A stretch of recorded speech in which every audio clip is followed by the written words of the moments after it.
4. It could have been because it was a Sunday, or maybe it was always this way, but the main hall of the Culture Center was teeming with people. Most of them looked like well-dressed housewives, but there were also some students and people who could have been retirees. Some of them had to be friends, or at least know each other. They sat together on white sofas set up along the walls, or in the chairs arranged around the tables, making small talk, or exchanging quick hellos. My ears made room for all the pleasant sounds around me.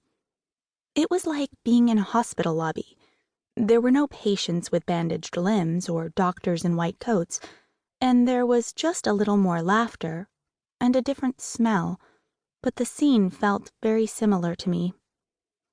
The classes that required a year-round commitment felt like a reach, so I looked through the one-off classes, but there was nothing that felt like a perfect fit, and I began to feel unsure of what I was doing.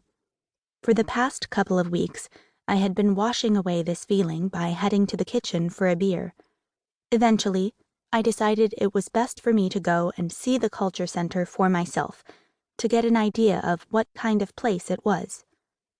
Carrying my wallet, phone, and a thermos full of cold sake in a tote bag slung over my shoulder, I sailed around the lobby.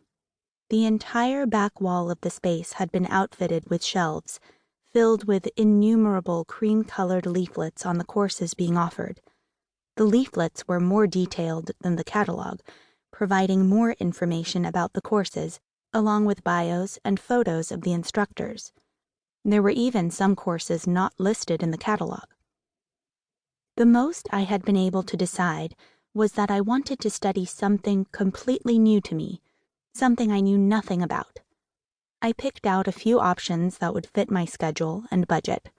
As a rule, I stayed away from any classes where the group gets up and moves around, or where you had to make something or share your work with everybody.